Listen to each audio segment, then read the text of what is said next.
Good afternoon. Good afternoon, everyone. Excellencies, ladies and gentlemen, welcome to this second part of our public discussion.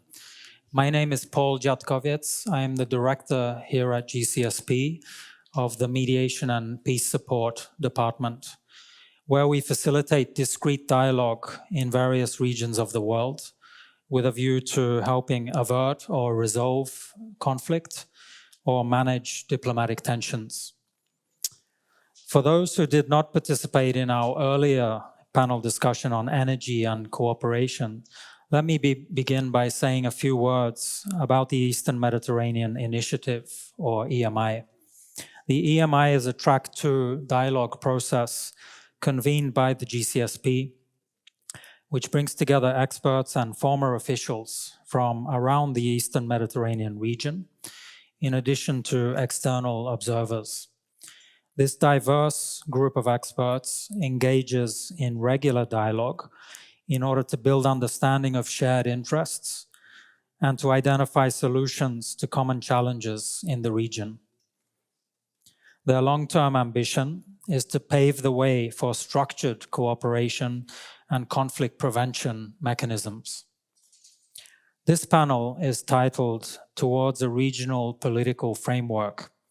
For the next 75 minutes, we'll discuss the absence of inclusive multilateral cooperation in the Eastern Mediterranean and the need to establish structures for regional dialogue.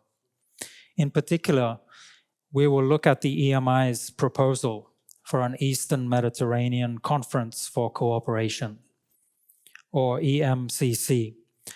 This was the topic of the EMI's most recent publication, which is available on the GCSP website and also on the tables outside this room. Now, with me on the panel this afternoon are 4 members of the EMI who come from different parts of the Eastern Mediterranean.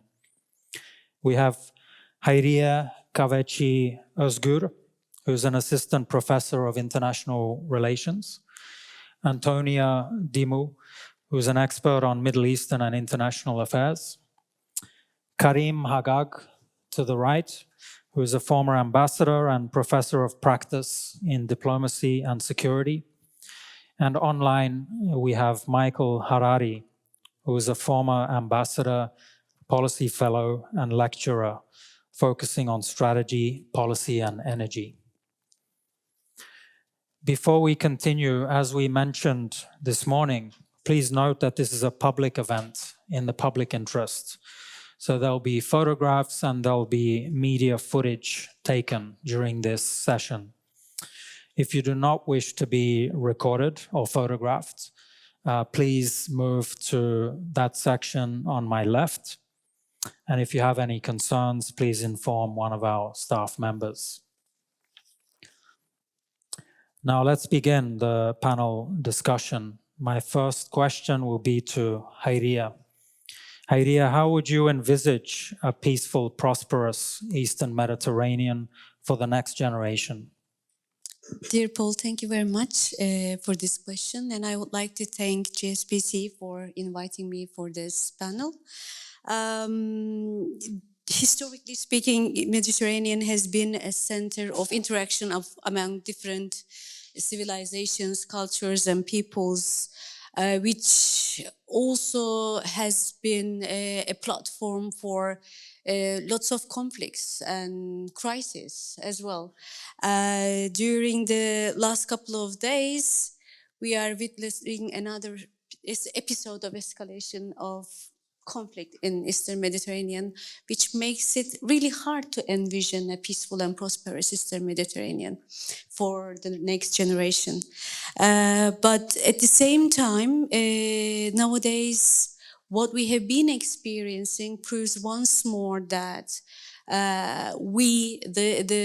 this generation is responsible for living for the next generation an environment where the Eastern Mediterraneans themselves can work together and solve their own problems.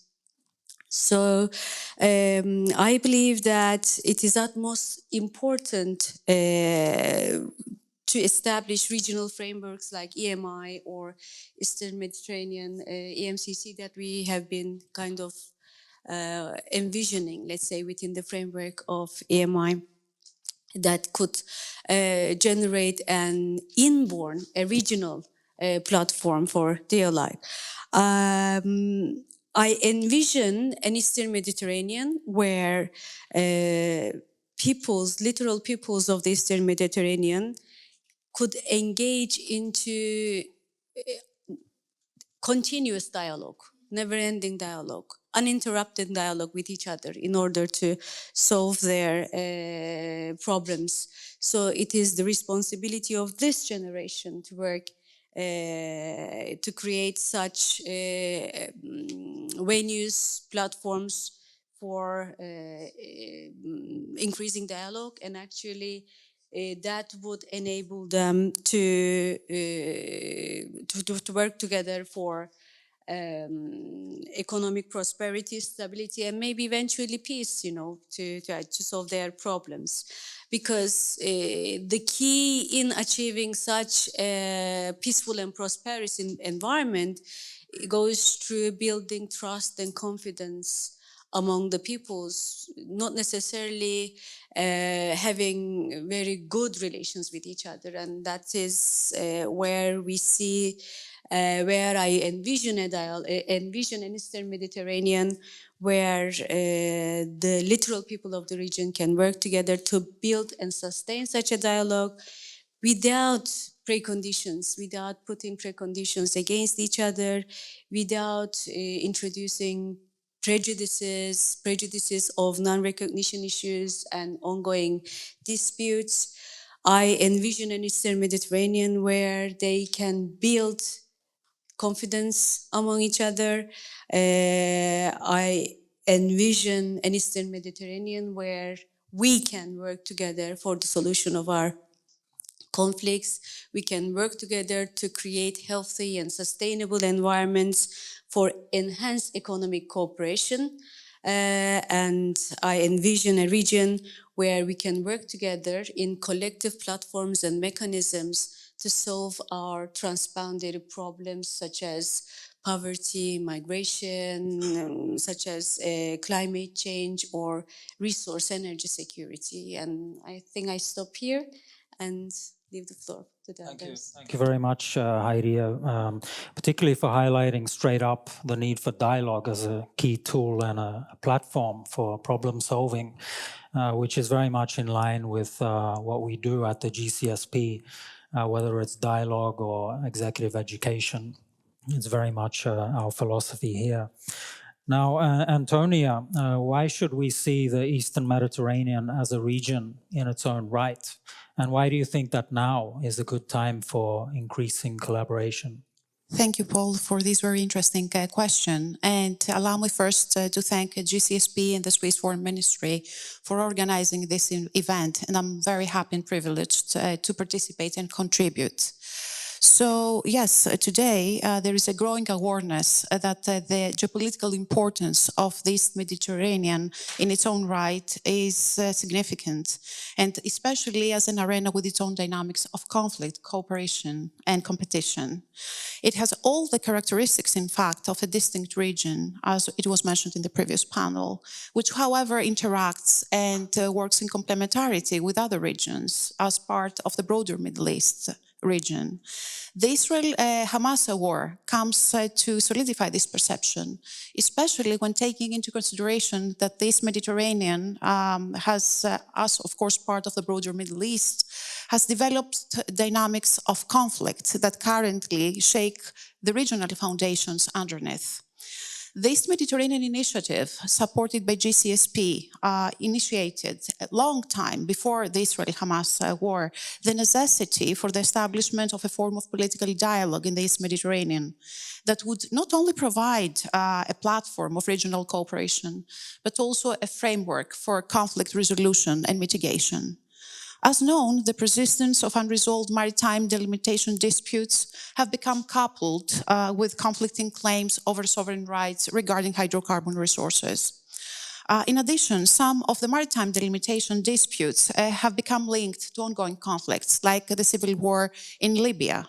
And of course, that they have been exacerbated, this non-conflict resolution platform, by the broad conflict throughout the region.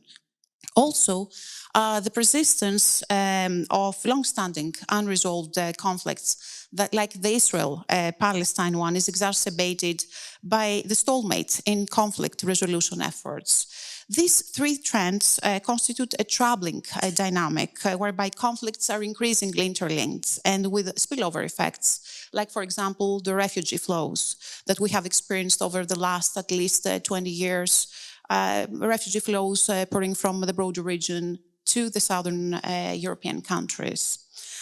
Looking into the future, the East Mediterranean Initiative compiled a concept paper that envisions a framework for East Mediterranean dialogue that will help resolve conflicts, mitigate trust, and open a path of regional cooperation.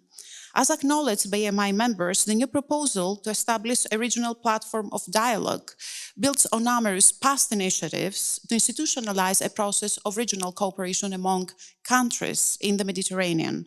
Most prevailing are the Euro-Mediterranean Partnership, which is widely known as the Barcelona process, the European Neighbourhood Policy that was complemented by a more targeted European Neighbourhood Policy that involved the countries of the Southern Mediterranean, and the Union of the Mediterranean as an attempt to revive the Barcelona process.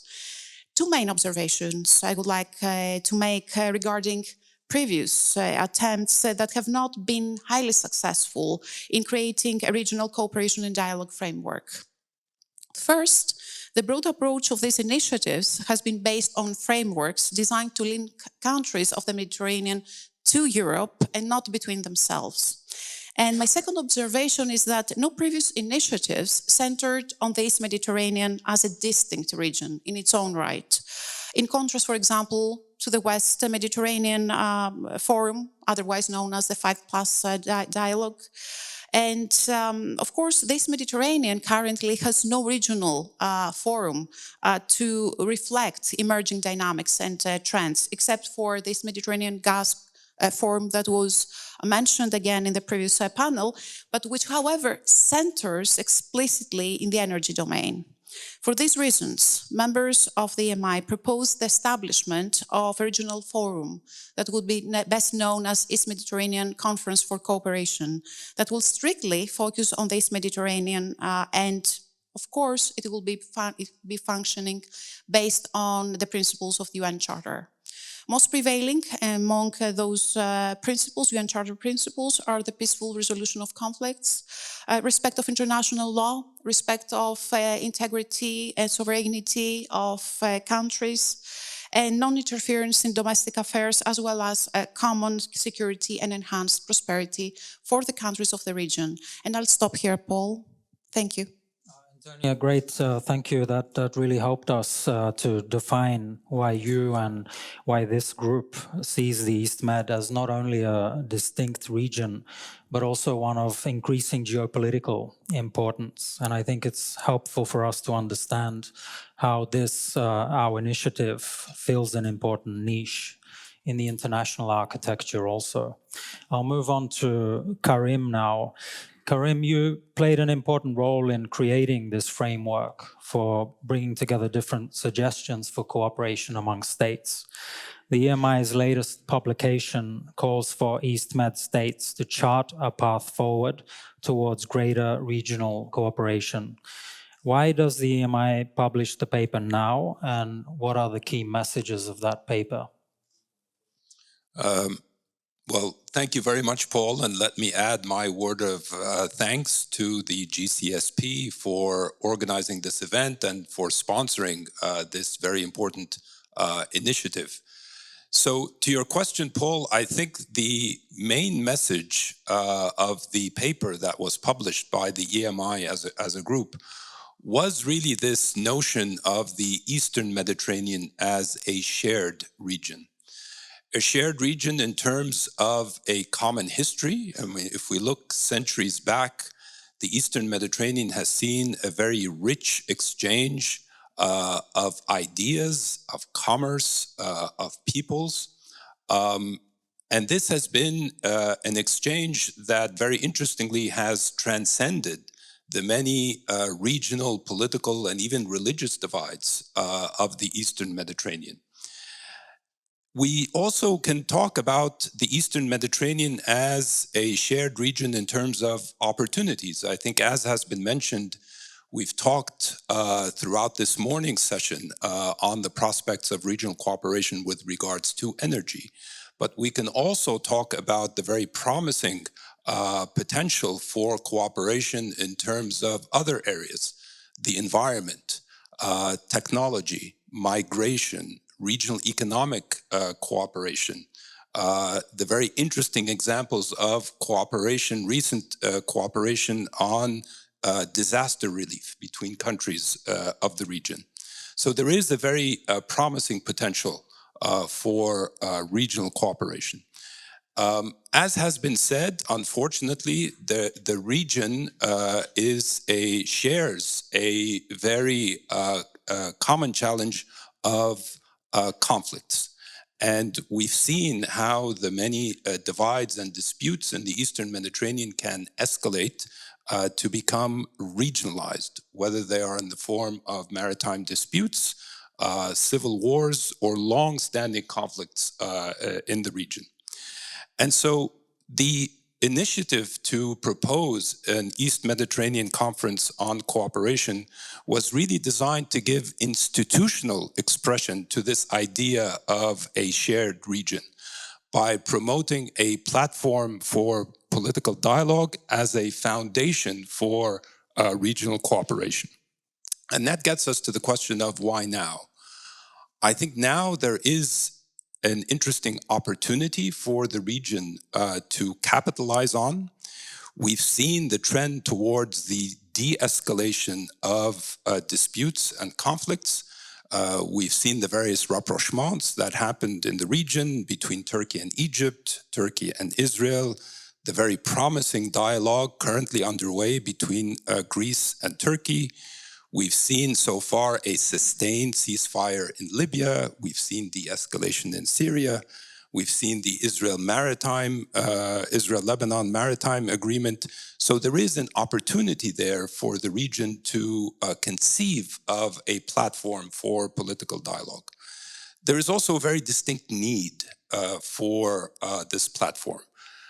As has been mentioned, we have sadly witnessed how dormant conflicts or conflicts that have been unaddressed can escalate to the point of crisis and the eruption of armed conflict between the different parties. And so there is a need for not only a regional platform for dialogue, but one that can hopefully develop to produce conflict resolution and conflict mitigation mechanisms. And all of this really is intended to give expression and realize the potential of the Eastern Mediterranean as a shared region. Thank you. Thank you so much. I think we all look forward to reading your paper and better understanding how this shared region has functioned in the past and how it can better function when it comes to the massive potential you mentioned to jointly deal with future shared problems and overcome shared challenges. Now, over to Michael, who's online.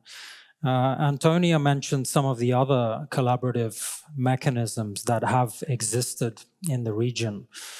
How could, in your view, an EMCC, East Med Conference for Cooperation, help to build trust and inclusivity within the region? And how do you create the basis of trust needed to establish such a conference in the first place?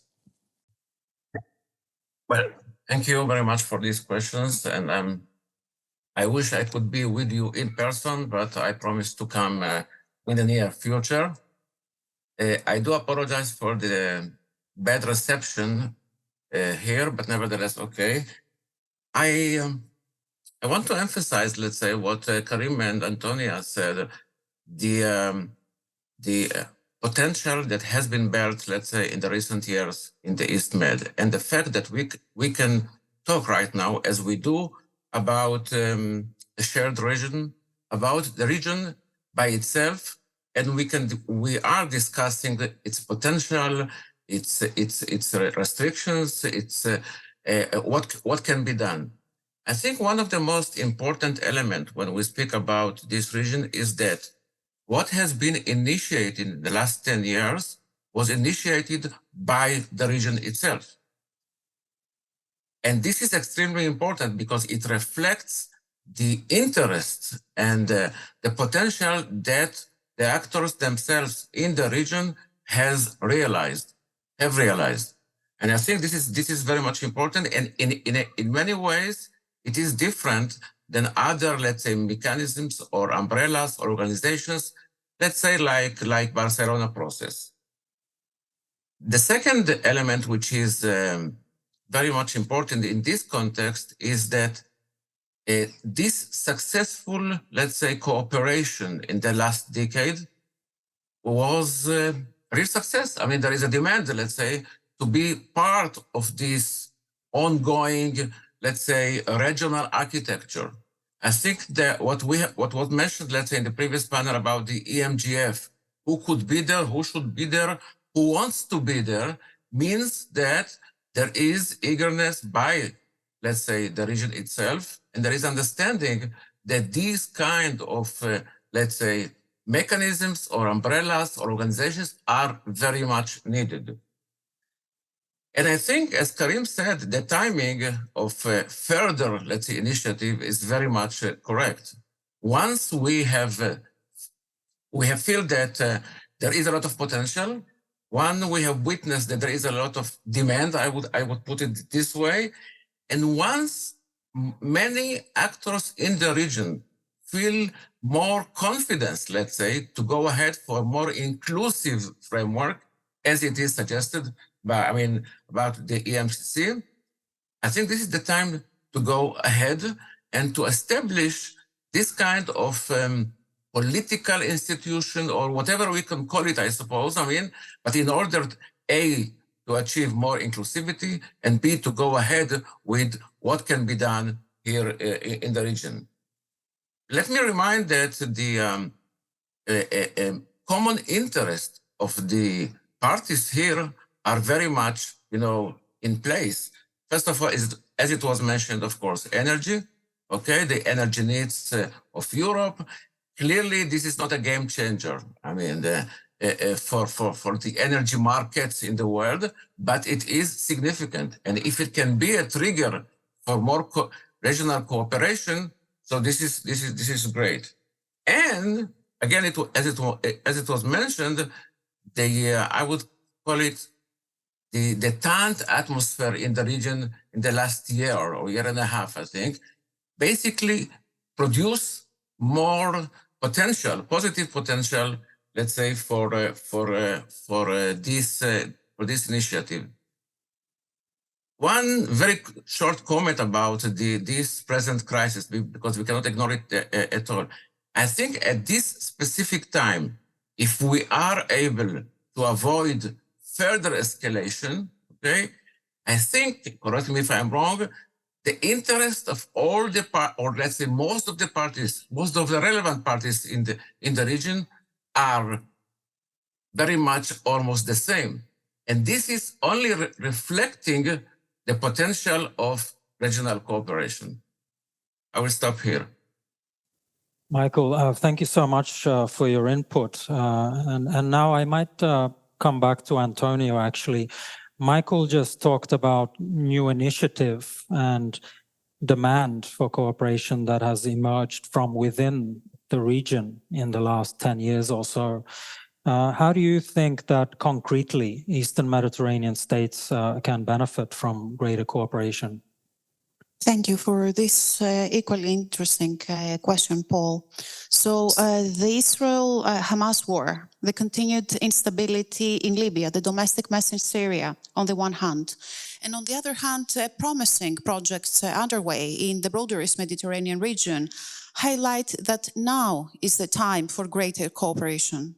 Greater cooperation for countering common threats and challenges, such as asymmetric threats, terrorism most prominently, for the resolution of conflicts and restoration of trust among peoples and countries is of utmost necessity more than ever before.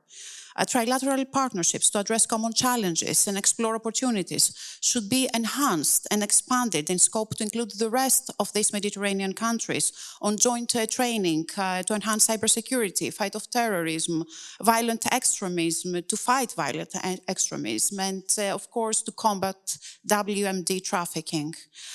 Also, constructive past proposals by leaders from the region, from inside the region, can be taken into consideration. For example, the creation of a West Asia North Africa Treaty Organization on the pattern of NATO that has been proposed by His Royal Highness Prince Al Hassan bin Talal of Jordan can serve as a regional institution that will promote not only security goals, but will also enhance human security and cement a process of political and economic cooperation. Just as NATO produced decades of peace and stability in Europe, a regional treaty organization in the WANA region, in the West Asia and North Africa region, can work in the same direction. Human dignity, enabling people to live in respect, can lead to the involvement of peaceful regions. In times of armed conflicts, human dignity is often not well preserved and not well protected, if I may say. So overall, active diplomacy and coalition building can lead the engines of cooperation and demonstrate that regional initiatives, like the envisioned Eastern Mediterranean Conference for Cooperation, are not mere talking shops, but are instead designers, I would say, of a grand strategy that sees this Mediterranean as a distinct region, as a region in its own right. Thank you. Yeah, thank you so much. So we now have some very concrete ideas for increasing cooperation. And I wanted to ask you, Hairia, building on what Antonia just said, what do you think would be the most relevant topics for the EMCC, the East Med Conference for Cooperation, to address? Thank you, Paul. I think the agenda is emerging as we speak because conflict is one of the most repeatedly stated words, most probably since this morning. So, okay, if we were not in a timeline like this, I may wish not to study conflict resolution, but to study to resolve our other problems. But obviously, conflict resolution is going to be one of the top agenda issues for the MCC. The second thing is the energy itself. After all, it was the initial issue that gathered EMI people around a table, the Eastern Mediterranean energy potential, regional resources, and of course the initial concern was the exploration and production options. But I think we should also involve energy security, not only in terms of the hydrocarbon resources, but in terms of the renewable resources, in terms of the security of the producing and consuming countries as well. And third, more broad agenda issue is the regional problems. That is a very wide range of issues that can range from the challenges that emerge in terms of migration. I mean, this is not only because of the regional conflicts, but it was kind of Eastern Mediterranean is becoming one of the areas of concern for migrations, migratory routes, and human dramas that really produce out of that. I think we shouldn't exclude climate change in its effects, because when we are talking about dying people, bombs and blood everywhere, usually climate change is the one that has been excluded in this region. So I believe the MCC should talk about climate change and obviously about the maritime delimitations. So not each one of them are not less important than the other. These are all serious issues. And also there should be platforms where we tackle the poverty issues in the region as a whole. I think they are all interrelated, although they might come up as different headlines, let's say, for regional problems. They are all interrelated with each other. And of course, time will show, as we progress, we may have more other issues. Thank you. Very good. Thank you. Thank you, Haria. So you've picked up some very important elements already: climate change, conflict, energy, migration. Huge significance of these issues for the EastMed, of course, but also well beyond. So there's a lot on the table already. And I have a follow-up question for Michael online. Imagine, Michael, that we start developing this EMCC. What do you think would be the next steps towards making such a conference a reality? And what options are there? Well, first of all, I think that we should be very clear and honest to all of us that we will not be able to solve all the problems and all conflicts in the region. I think the most important thing is how to translate or to institutionalize what has been, let's say, achieved in the region in order to enhance as wide as possible, let's say, cooperation.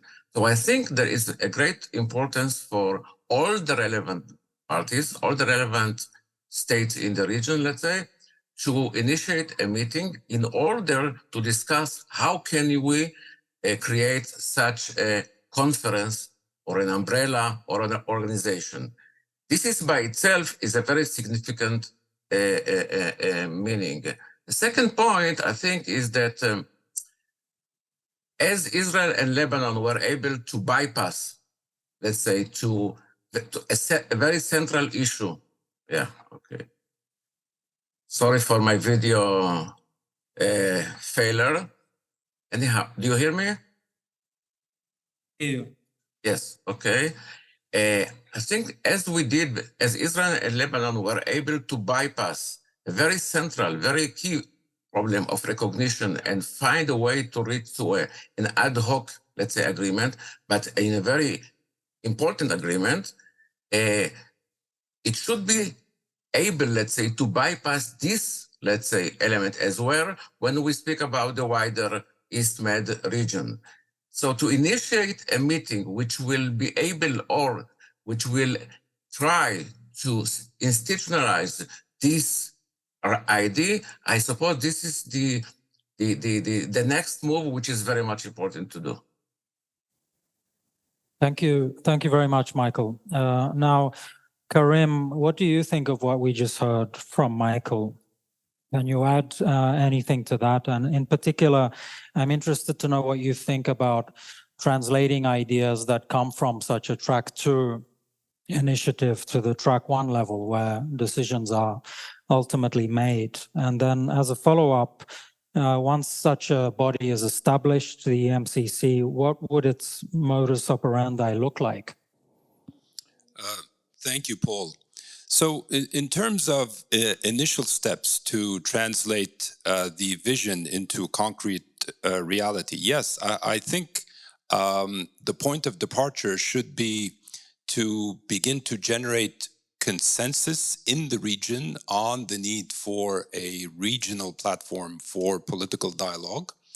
And that will require sustained, intensive diplomatic consultations. And it's through that process of diplomatic consultations that we can begin to identify perhaps one or more than one state in the region that can carry this idea forward. We can begin to identify potential challenges that may be obstacles on the road to establishing such a platform and how to address those challenges. We can begin to sound out external actors to gauge how they would relate to such an initiative. So there's a process of very intensive consultation that would be needed. Once we establish a minimal level of consensus, I think there needs to be a focus on establishing, as has been said by very well by Antonia, the core principles on which the EMCC should be based. So the principles of the peaceful resolution of disputes, the non-use of force to settle differences, the respect for sovereignty and non-interference in the domestic affairs of states, the principle of common security for all, the adherence to international law. And these are all principles to which countries of the region have already subscribed, whether in the form of the UN Charter or previous initiatives such as the Barcelona process. But of course, each country interprets these principles differently. So that also requires a very intensive form of consultation to concretize these principles in the form of a founding document for the EMCC. And then, of course, moving beyond these initial steps, there has to be agreement on the launch of such an initiative.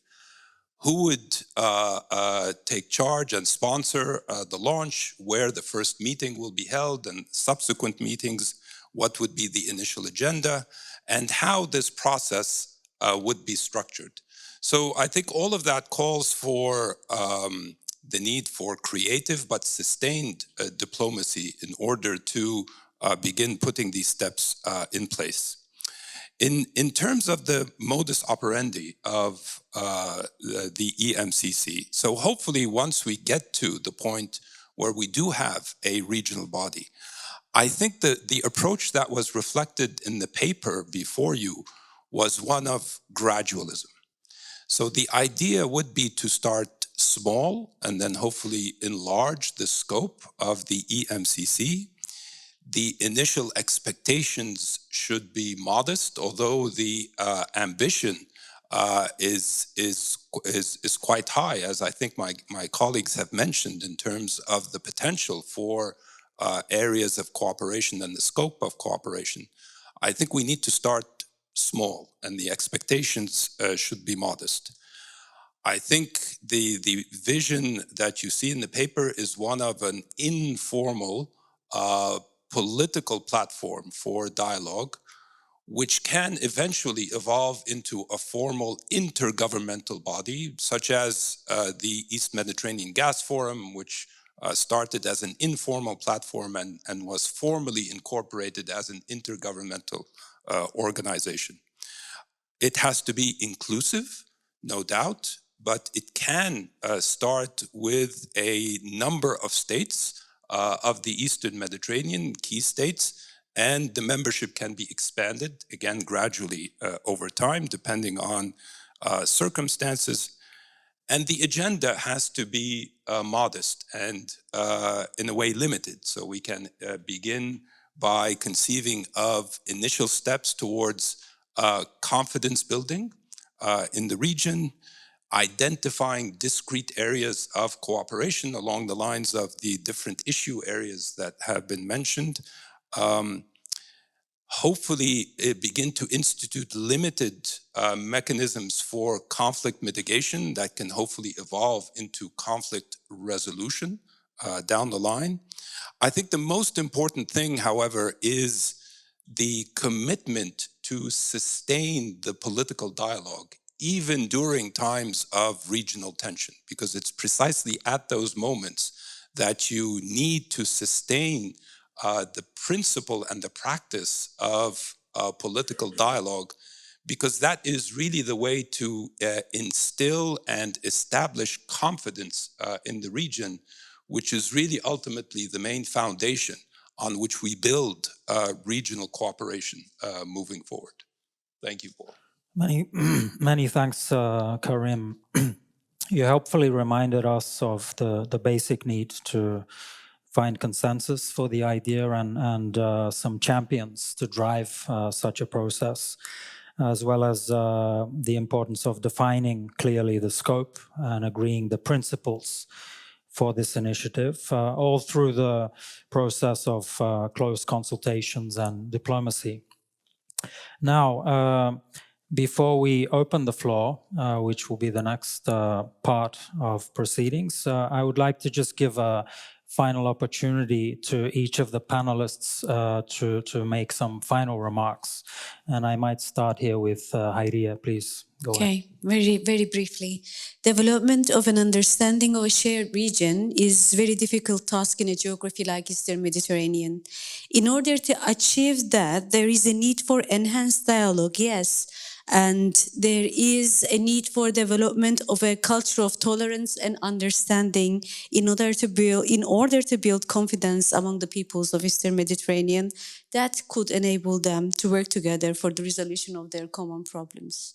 I think that would be the concluding things that I would say out of the previous comments, that interventions. Yeah, thank you. Antonia, over to you. Well, just to sum up of what has been discussed in this panel, for sure, energy has not been a game changer for the energy industry, but it can surely trigger some conflict resolution mechanisms, especially when it comes to the delimitation of maritime differences between littoral countries. And then we have a number of additional challenges to address, like the eradication of poverty and climate change, the fight against climate change.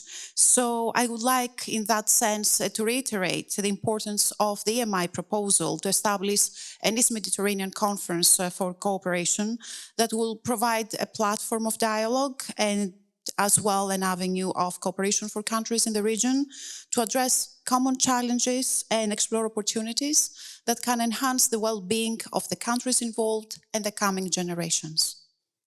Thank you. Many thanks. Now, Karim, over to you. Thank you, Paul.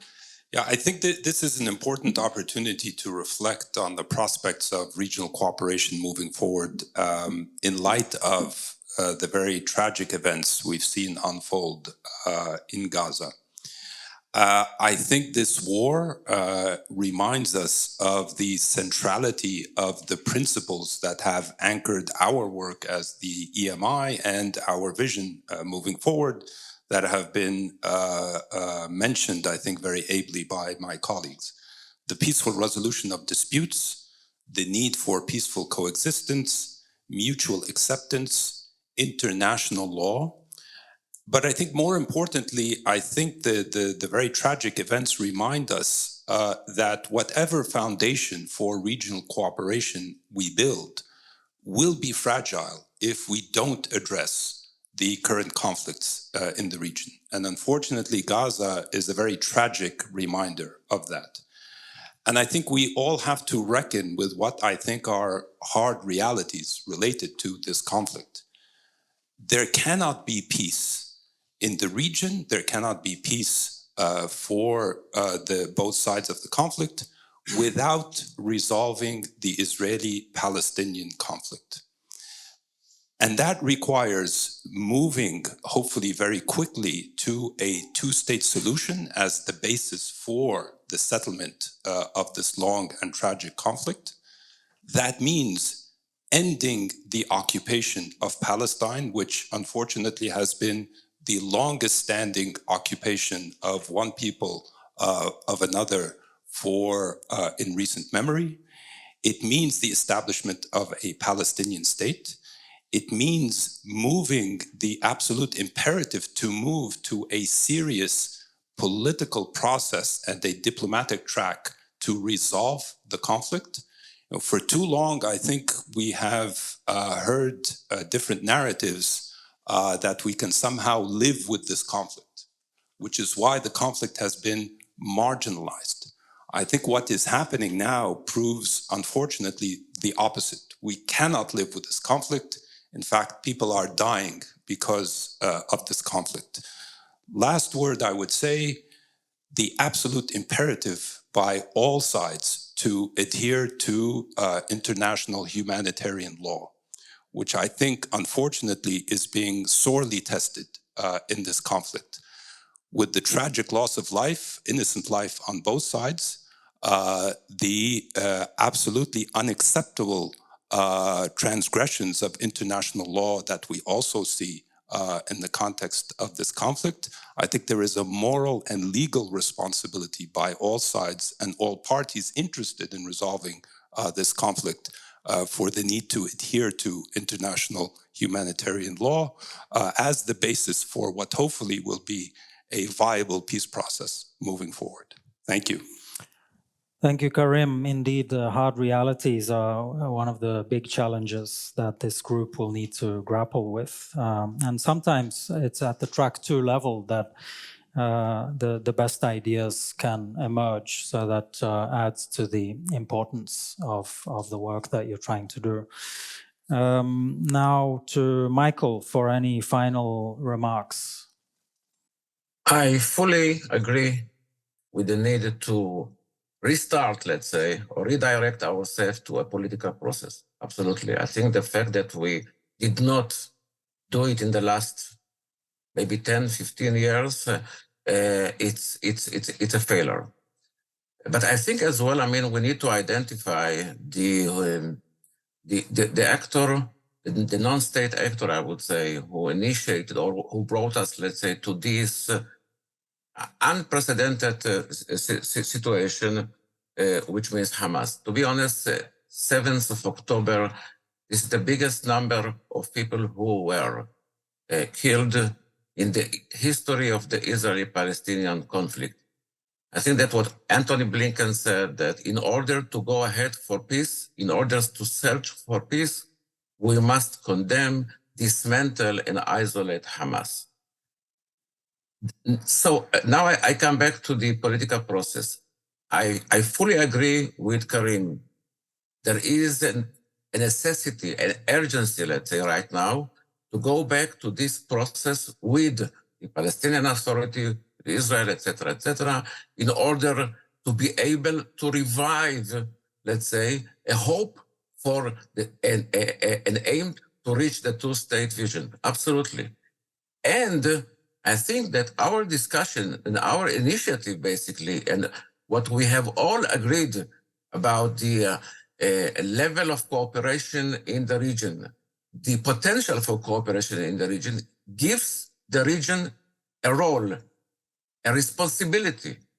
And I think since, I don't want to name all the relevant actors, but since most of the actors in the region, most of the states in the region are in line what we are saying right now, there is an importance of initiating an effort by the region, and I'm not saying that Washington is not needed. I mean, in my opinion, what the US is doing, let's say, in the last few days is impressive, is very much important. But since we are in circumstances, promising circumstances for the East Med, for the Middle East, who could imagine before, let's say, all these relations with the Gulf countries, with so many countries who wants to join the EMGF? This should be translated for an intensive effort to re-energize a political process. This process was not here for too many years. And I hope that it will be done under this so tragic, let's say, so horrible situation. Thank you. Thank you so much, Michael. So now we have some 25 minutes left, and we'll move to questions from the audience. We'll follow the same procedure as in the first session, which means if you're online, please write your questions to us. And but we'll start with questions here in the room. And feel free to share, if you wish, your name and affiliation. But remember that, as I said in the beginning, the session is being recorded. Please.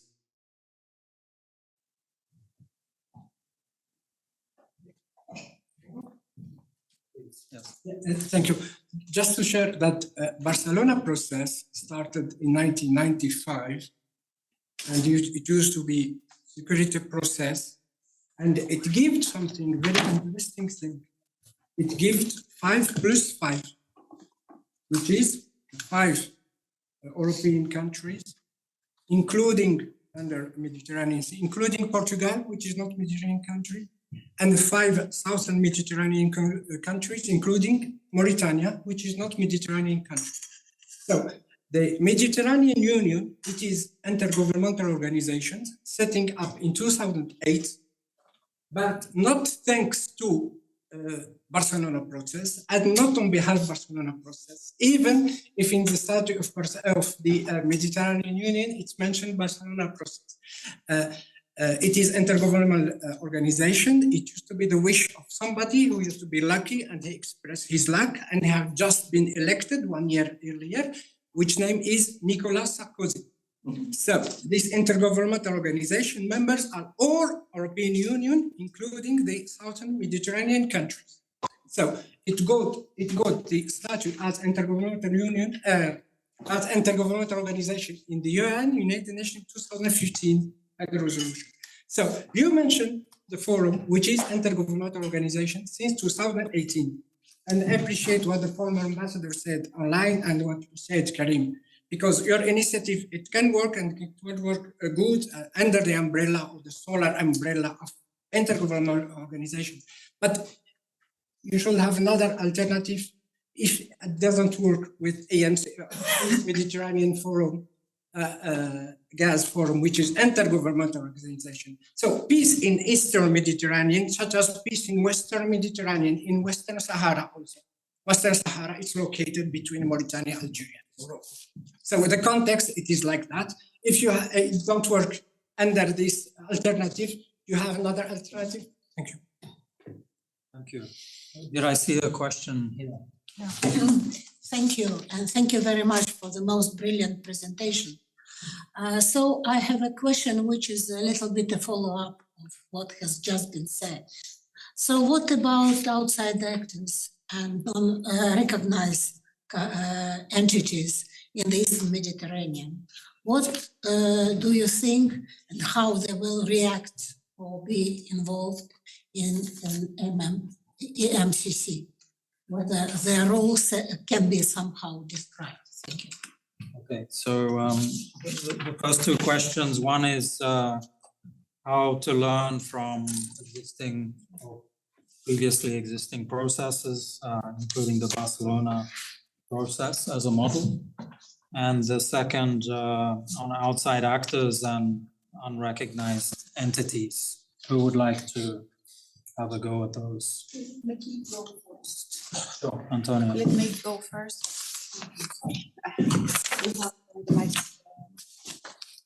So let me go first. Well, yes, as you accurately highlighted, there have been in the past many intergovernmental organizations. This is the right thing that we should highlight.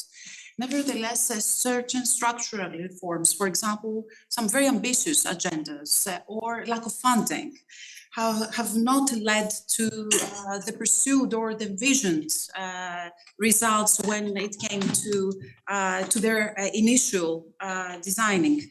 When it comes to the MGF, because now it's the most recent governmental organization, well, we know that it is a regional platform of dialogue between governments and the energy industry, and it serves as a clearing house for ideas and plans for a mutually beneficial cooperation for the countries involved. However, as it has been mentioned in the previous panel on energy cooperation, it lacks some of the structural formats so that it can be more inclusive. For example, receiving countries as an observer status. That will be very, very important.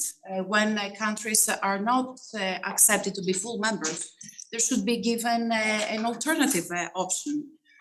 So in order for the MGF to become more inclusive, there should be some structural reforms when it comes to its functioning. And I'll give the space to my colleagues to respond to the other parts of the questions. Who would like, Karim? Yeah, just to add to what Antonia mentioned, I mean, to the gentleman that asked the very important question of how the EMCC relates to previous initiatives for the Mediterranean, I would really urge you and direct you to the paper, because there's actually a very interesting section that explains how the EMCC builds on previous platforms of cooperation and is in many ways distinct from those previous initiatives. And I think Antonia touched on this.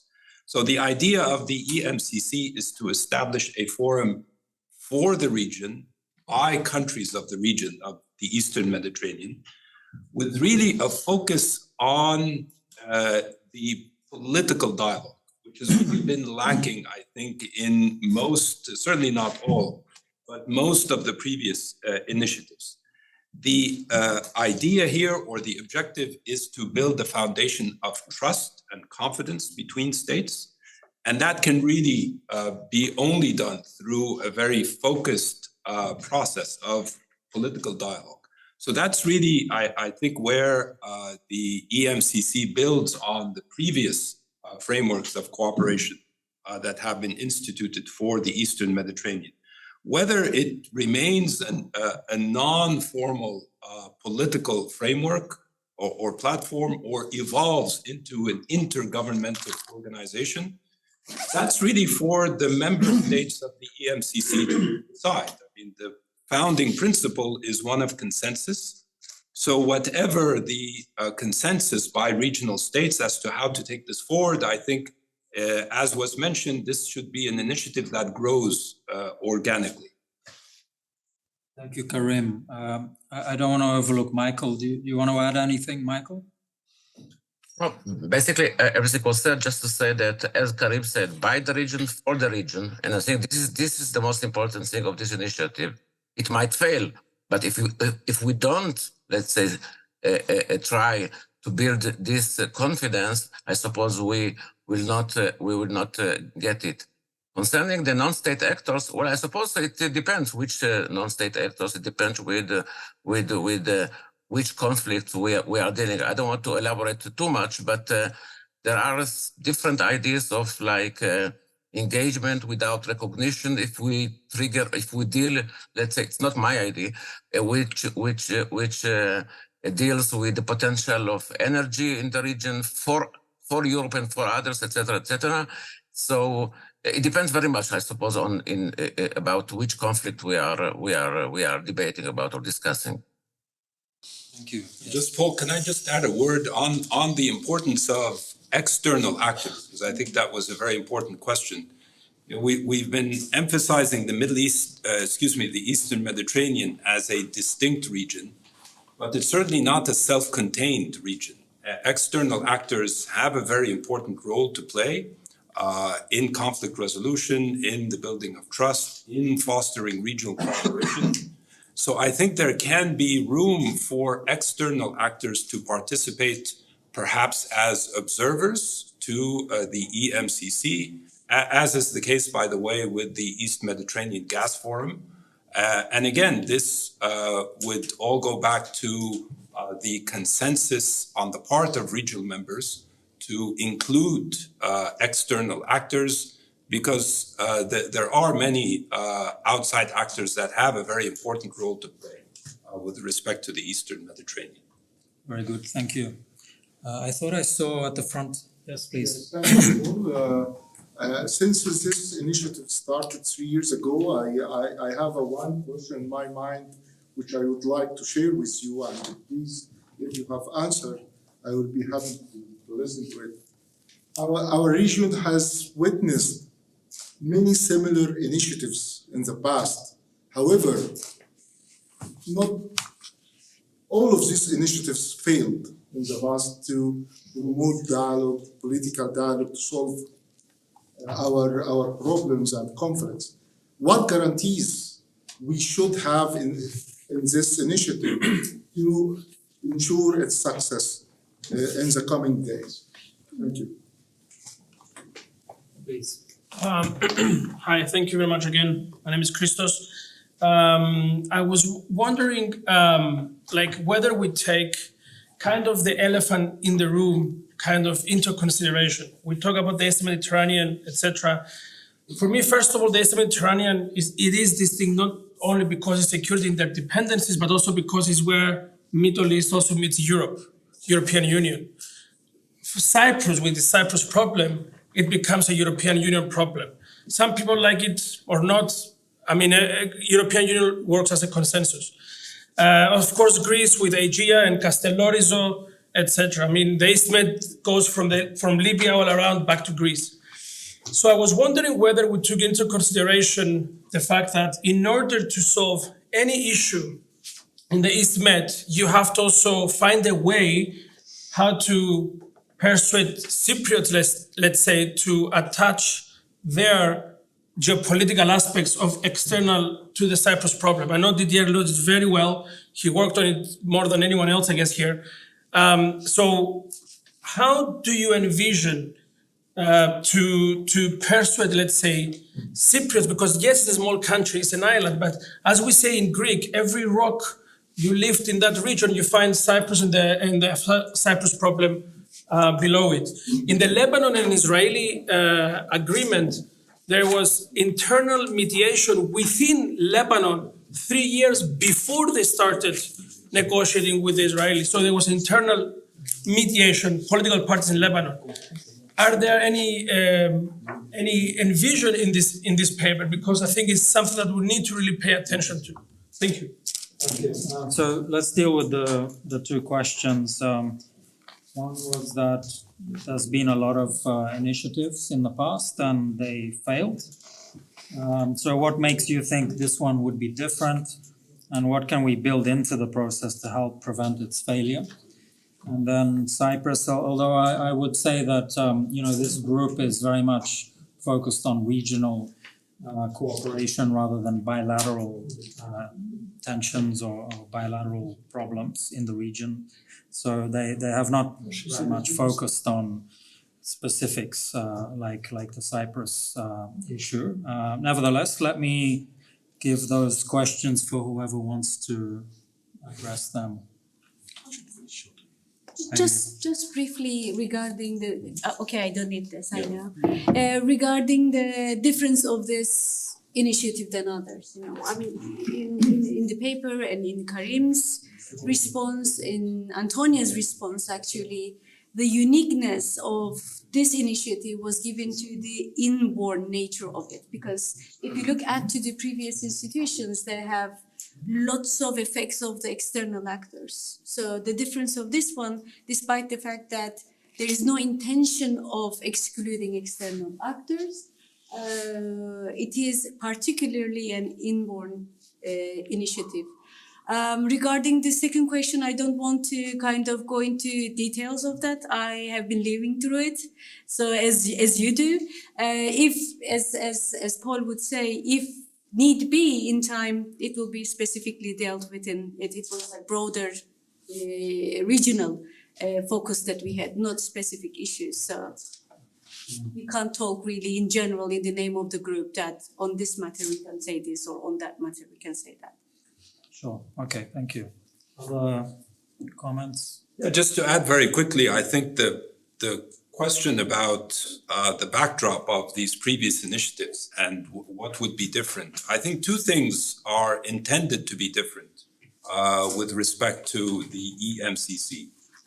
First, I think if you look back at the previous initiatives, there really was not this focus on political dialogue. There was an attempt to create very discrete areas of functional cooperation, which I think is very useful. This is very much the focus of the Union for the Mediterranean, the East Mediterranean Gas Forum. So identifying very discrete areas of cooperation and moving forward with that agenda. Very little emphasis on political dialogue, which I think is at the heart of the EMCC. And I think the other very important element is this need to address regional conflicts. I think going back to what I said, whatever platform for cooperation that we aspire to create will be fragile if we don't address these conflicts in the region. Now, that does not mean, as I think was very ably mentioned by Michael, that the EMCC aspires to address and solve all the conflicts of the region. But what I think is intended is for the EMCC to provide a platform whereby we can begin to create processes to address specific conflicts, again, depending on consensus between states, or perhaps to bring in ongoing processes for different conflicts that are already underway under the umbrella of the EMCC, again, if that adds value to these processes and based on the consensus of the member states. So again, going back to the spirit of starting gradually, starting modest, but building a framework for cooperation with the need to address conflicts in the region. Thank you so much. Antonia? Just to complement what has just been said, and to take into consideration the reasons why previous regional initiatives, intergovernmental organizations have failed. Well, those initiatives were not from the region, within the region, and for the region itself. But more it was for the countries of the region to be linked to other regions, like, for example, the European Union. Now it is a high time for the countries of the region to address core problems. For sure, as Karim said, it will not resolve all conflicts, but it's a staging. It can prove to be a staging ground for dialogue, for conflict mitigation and resolution.